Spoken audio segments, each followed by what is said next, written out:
it says this: Now there was a long war between the house of Saul and the house of David. But David grew stronger and stronger, and the house of Saul grew weaker and weaker.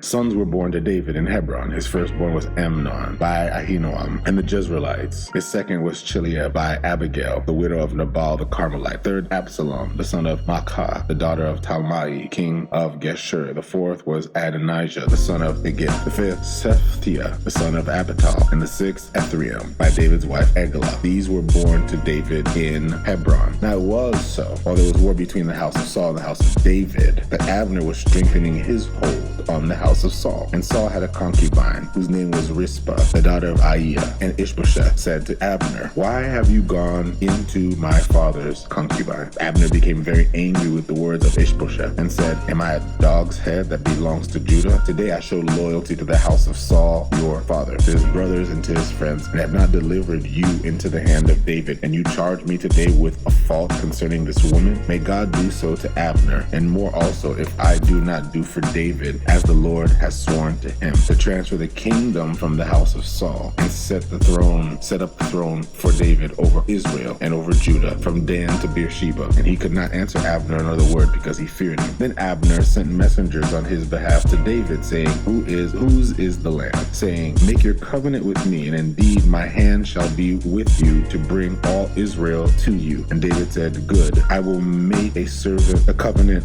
with you. But one thing I require of you, you shall not see my face unless you first bring Michal, Saul's daughter, when you come to see my face." So David sent messengers to Ishbosheth, Saul's son, saying, "Give me my wife Michal, whom I betrothed to myself, for 400 foreskins of the Philistines." And Ishbosheth sent and took her from her husband, from Paltiel, the son of Laish. And her husband went along with her to Barim, weeping behind her. So Abner said to him, "Go return." And he returned. So Abner had communicated with the elders of Israel, saying, "In time past, you were seeking for David to be king over you. Now then do it. For the Lord has spoken to David, saying, By the hand of my servant David, I will save my people Israel from the hand of the Philistines and the hand of all the enemies." And Abner also spoke in the hearing of Benjamin. Then Abner also went to the hearing of David in Hebron, all that seemed good to Israel and the whole house of Benjamin. So Abner and 20 men with him came to David at Abner. And David made a feast for Abner and the men who were with him. Then Abner said to David, "I will arise and go and gather all Israel to my lord the king, that they may make a covenant with you, and that they may reign over all that your heart desires." So David sent Abner away, and he went in place. At the moment that the servants of David and Joab came from a raid and brought much spoil with them, but Abner was not with David in Hebron, for he had sent him away, and he had gone in peace. When Joab and all the troops that were with him had come, they told Joab, saying, "Abner, the son of Ner, came to the king and sent him away, and he has gone in peace." And Joab came to the king and said, "What have you done? Look, Abner came to you. Why is it that you sent him away, and he has already gone?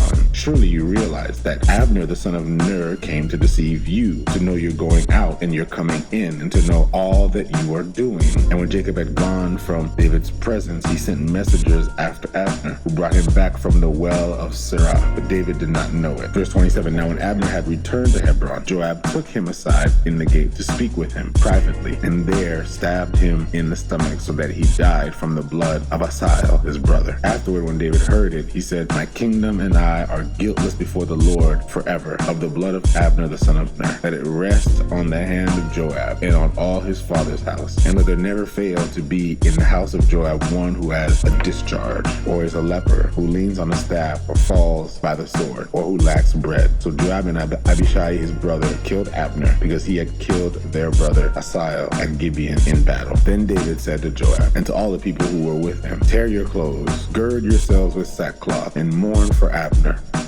And King David followed the coffin. So they buried Abner in Hebron. And the king lifted up his voice and wept at the grave of Abner. And all the people wept. And the king sang a lament over Abner, saying, "Should Abner die as a fool dies? Your hands were not bound, nor your feet put into fetters. As a man falls before wicked men, so you fell." And all the people wept over him again. And when all the people came to persuade David to eat food while it was day, David took an oath, saying, "God do so to me, and more also, if I taste bread bread or anything else till the sun goes down. And all the people took note of it, and it pleased them, since whatever the king did pleased all the people. For all the people and all Israel understood that day that it had not been the king's intent to kill Abner, the son of Ner. Then the king said to his servants, "Do you not know that a prince and a great man has fallen this day to Israel? And I am weak today, though anointed king. And these men, the son of Zeruiah, are too harsh for me. The Lord shall repay the evildoer according to his wickedness."